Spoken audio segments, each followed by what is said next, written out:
พระนิพพานเนี่ยคืออย่างดับเย็นนั่นแหละกว่าสิเข้าใจได้กว่าสิ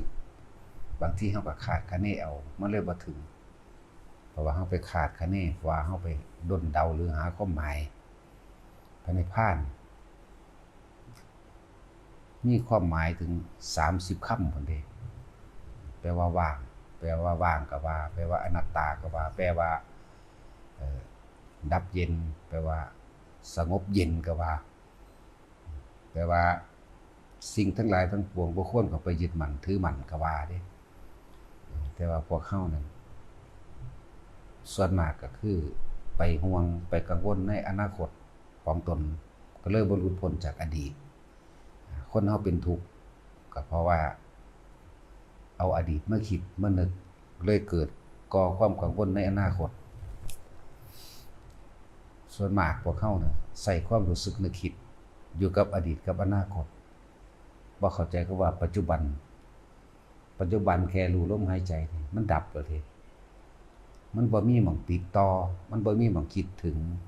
มันบ่เก็บเอาสิ่งที่ไปรู้ไปสิ่งที่รู้สิ่งที่จำสิ่งที่มีความรู้สึก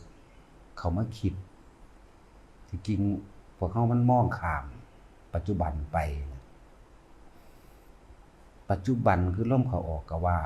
ปัจจุบันคืออยู่ในความรู้สึกในกายก็ว่า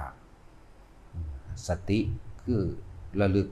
ในความรู้สึกตัวนี่เด้รู้สึกตัวกับลมก็ถูกรู้สึกตัวกับความรู้สึกอันนิ่มๆน่วงๆอยู่ในกายก็ถูกหรือปิติอย่างใดอย่างหนึ่งก็ถูกนี่เป็นปัจจุบันเบิดนั่นแหละ ส่วนมากมันไปเอาสิ่งที่ได้ยินได้ฟังในอดีตมั่งหรือสิ่งที่กระทำต่างๆความรู้สึกในอดีตมั่งมาคิดมานึกมาปรุงมาแต่งให้มันเป็นไปในอนาคตว่าต้องเป็นแบบนั้นต้องเป็นแบบนี้มันเลยบ่พ้นจักเทื่อถ้าเพียงแค่ว่าเฮาบ่นำสิ่งเก่าๆเรื่องเก่าๆที่ในอดีตมาคิดมันก็พ้นแล้วเด้บ่มีผู้ใดฮู้อนาคตดอกเพราะว่าท่านได้เกิดแต่ว่าส่วนมากเอาอดีตเอาสิ่งที่รับรู้จดจำมาปรุงอยากให้มันเป็นนั่นแหละอุปทานอยากคือตัณหาอุปทานคืออยากให้มันเป็นอยากก็คือตัณหาอุปทานคือยึดอยากให้เป็นแบบนั้นนะนั่นแหละที่เพิ่นว่าถ้าเฮายังเป็นห่วงกังวลในเรื่องอนาคตของตนก็ย่อมบ่หลุดพ้นจากอดีตเพราะเฮาเอาอดีตมาคิดอยากให้มันเป็นไปแบบนี้ในอนาคตจริงๆแค่เป็นผู้มีสติรู้อยู่กับลมหายใจเข้าออกมันพ้นเด้ทุกคนที่บอกว่าเอาหน้าถ้าพวกเจ้าอยู่กับลมหายใจโดยบ่มีอันใดเข้ามาปนเลยนะพวกเจ้าสิรู้หรอกมันสิดึงดูดเข้ามาเองดอกมันสิดึงดูดบ่แม่นแนวอื่นดึงดูดดอกมันรู้จุดที่ว่าง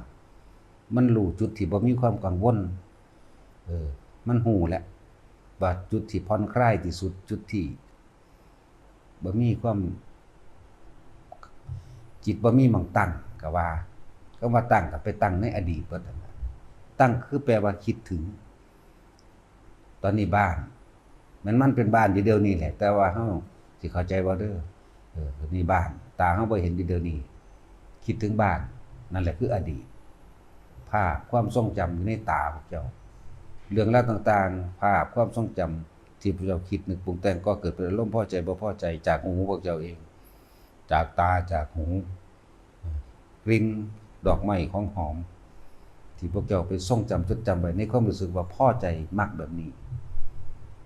ลิ้นอาหารรสชาติต่าง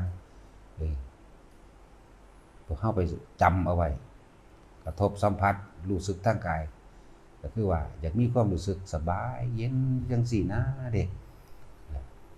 จึงเรียกว่าพวกเฮาไปคิดถึงสิ่งที่มันเป็นอดีตมันก็เลยไปกังวลในอนาคตของตนมันจึงบ่หลุดพ้นจากอดีตและอนาคตมันก็เลยต่อภพต่อชาติไปเรื่อยๆให้เฮาคิดถึงหม่องสุดท้ายหรือที่สุดท้ายก็ว่าคือทุกคนต้องตายจากกันมันพวกเจ้าสิห่วงกังวลในอนาคตของลูกเต่าหลานเพียงใดก็ตามก็ตายจากเขา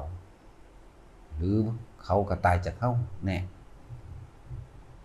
ถ้าเฮาเข้าใจในคำว่า อดีตก็บ่ควรก็มากังวลก็พ้นจากอนาคตไปพร้อมกันเด้อดีตก็บ่นำเข้ามาคิดให้เกิดความกังวลก็ย่อมหลุดพ้นจากอนาคตอดีตกับอนาคตจึงบ่มีบ่มีภพหน้าบ่มีภพนี้พร้อมหลุดพ้นแท้ๆเด้สมมุติเฮาสิตายอยู่นี่บุคคลที่อันเป็นลูกเป็นหลานอันเป็นผัวเป็นเมียอันเป็นญาติพี่น้องอันเป็นครูบาอาจารย์ที่เคารพรักนับถือบัดแต่เฮาเข้าใจว่านี่เฮากำลังอยู่ในลมหายใจนี่ตาเฮาเห็นญาติพ่อแม่ผัวเมียพี่น้องแม้กระทั่งครูบาอาจารย์ที่เฮาเคารพนับถืออยู่นี่แม้กระทั่งพระพุทธเจ้านั่งเถลิงอยู่ตรงหน้าแต่เฮาบ่จับจดบ่จดจ่อกับบุคคลพวกนี้ความคิดเฮานี่เข้าใจบ่นี่ตาเห็นซื่อๆหูได้ยินซื่อๆนี่แต่เฮาอยู่ในลมอย่างเดียวเลยนี่ตายไปพร้อมกับลมเลยนี่นั่นแหละนิพพานก็เลยเปรียบเทียบปฏิตายให้ฟังหรือเปรียบเทียบคำว่าปัจจุบันขณะให้ฟังก็แม่นพระพุทธเจ้าก็อยู่ต่อหน้าเฮานั่นแหละญาติพี่น้องก็อยู่ต่อหน้าเฮาแหละถ้าสิเทียบอีกอย่างนึงก็คือพ่อใหญ่สุทโธทนะพุทธบิดาอีพ่อใหญ่สุทโธทนะนี่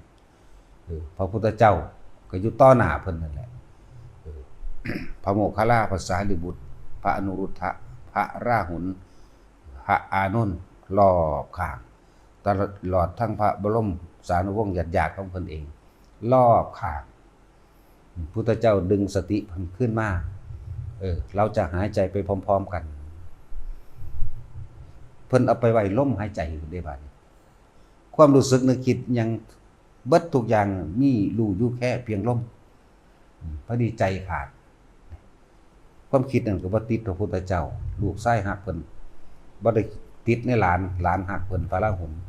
หรือติดในลูกเพิ่นพระอานนท์หมู่นี่ติดในอนุรุทธะหมู่นี่บ่ได้ติดในไผเลยตาก็เห็นทั้งเบิดแต่ความคิดบ่ไปตามตาความคิดบ่ไปตามตาบ่ไปตามหูบ่ไปตามจมูกบ่ไปตามลิ้นบ่ไปตามกายที่สัมผัสกันอยู่พระพุทธเจ้าอยู่บนหัวเอามือลูบผมอยู่พระโมคคัลลาอยู่ซ้ายพระสารีบุตรอยู่ขวาพระอนุรุทธะตลอดทั้งพระอานนท์ก็อยู่ข้างๆพระราหุลอยู่ทางเท้าแต่ความคิดของเพิ่นบ่ไปจ่อใส่องค์ใดองค์หนึ่งเลยนี่แหมเทียบเอาทำความรู้สึกอยู่เพียงแค่ลมหายใจเขาออกนะมันว่างแล้วเด้ว่างจากสิ่งที่มีว่างจากคนที่มีแล้วเด้ว่างจากคนที่เคยรักแล้วเด้เคยรักหรือเคยเกลียดว่างเบิดญาติก็เต็มอยู่อีแม่ใหญ่ประชาบดีโคตมีก็อยู่นั่งอยู่ทำนั่นแหละนั่งพิมพ์ผ้าก็นั่งอยู่นำนั่นแหละเพราะบรมสารีวงศ์เต็มอยู่หั่นแหละแต่เพิ่นบ่คิดบ่จดจ่อถึงไผเลยเมืองหรือราชวังเพิ่นก็บ่ได้สนเลยนี่คือบ่นำเข้ามาคิดบอกเคล็ดลับหรือบอกเทคนิคหรือบอกแนวทางหรือก็ว่าให้แนวทางแต่ละคนขอให้ทุกคนเข้าใจคำว่าปัจจุบันขณะเถอะบ่มีอดีตบ่มีอนาคตแม้กระทั่งปัจจุบันก็บ่มีเด้มันเป็นชื่อว่าปัจจุบันซื่อๆเด้เนี่ยจึงบอกว่าบ่มีวันที่บ่มีเวลาบ่มีวันเดือนปีเพราะว่าเฮาบ่ไปคิดเรื่องว่าความหวังเฮาบ่มีความหวังว่าวันที่เท่านั้นสิเอาบุญนั่นวันที่เท่านั้นสิเฮ็ดจังซั่นวันที่เท่านี้เฮ็ดจังซี่มันบ่มีนั่นแหละจังว่าที่ใช้ภาษาสมมุติจึงถามมื้อนี้วันที่เท่าใดก็เพื่อจะเกิดความเข้าใจในคนทั้งหลายซื่อๆเด้มื้อนี้วันที่เท่าใดเวลาเท่าใดว่าไปเฉพาะมันจำเป็นที่สิใช้ในปัจจุบันขณะซื่อๆเด้มื้อนี้วันที่เท่าใดฮึจังซี่พระเฮามีเท่าใดฮึสิจริงมันบ่ได้นับเด้นั่นแหละมันบ่ได้ไปจดจ่อจังว่าทำความเข้าใจดีเด้อเข้าใจคำว่าดับเย็นให้มันเป็น ดับคือหมดความปรารถนาในความอยากได้และอยากเป็นเย็นก็คือบ่เราร้อนกระวนกระวายทุรนทลายอารมณ์ความรู้สึกเกิดขึ้นบ่ได้อันนี้จึงบอกว่าเครื่องวัดอริยะเครื่องวัดอรหันต์เลยบ่มีความรู้สึกในความพอใจกับสิ่งใดอีกทั้งสิ้นเพราะว่ามันบ่มีความคิดความนึกในความอยากได้และอยากเป็นบทสุดท้ายก็คือเอาความรู้สึกเจ้าของวัดเจ้าของนั่นแหละว่าให้อยู่กับลมให้มากเถอะส่วนอื่นๆสภาพหรือสิ่งแวดล้อมหรือสภาวะต่างๆความรู้สึกต่างๆมันเกิดบ่ต้องนำเข้ามาคิดมานึกนิมิตต่างๆอันเป็นของนอกและของในสิเห็นเทพเห็นพรหมเทวดาเห็นผีเห็นเปรตได้ยินได้เสียงได้กลิ่นหยังก็ช่างเถิดลมหายใจเป็นเครื่องตัดทิ่มทั้งเบิดเลยมันก็สิเห็นซื่อๆได้ยินซื่อๆแม้ภายนอกและภายในภายนอกคือตาเขาเห็นกันทีเดียวนี้ก็คือเป็นพิสูจน์ได้จับต้องได้อยู่ภายในก็คืออันตาเขาอาจจะ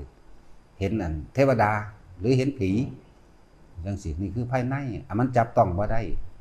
มันรู้ได้เฉพาะตนอันนั้นจังซี่ก็บ่คิดบ่นึกเลยนอกกับในหนึ่งเดียวเสมอกัน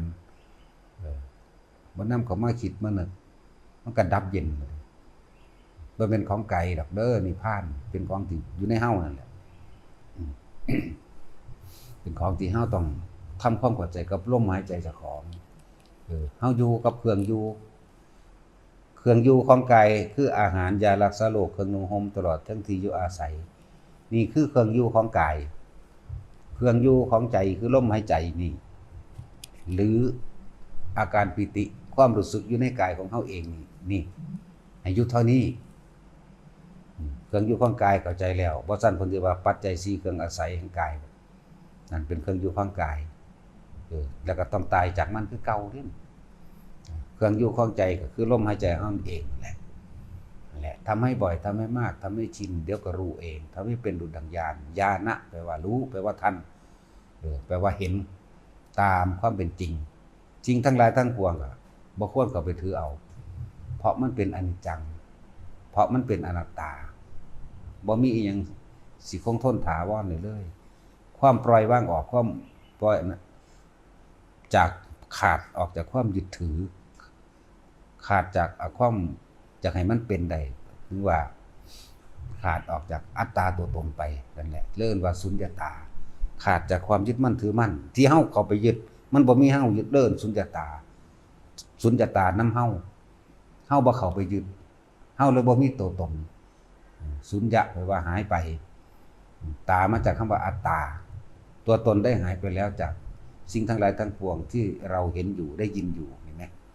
เดินสุญญตาก็อยู่ในเฮ้าอนัตตาก็คืออนัตตาทั้งเบิด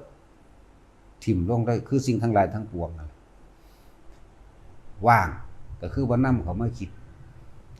แม้สิคิดก็ยังว่างแต่ว่ามันบ่มีความปรารถนา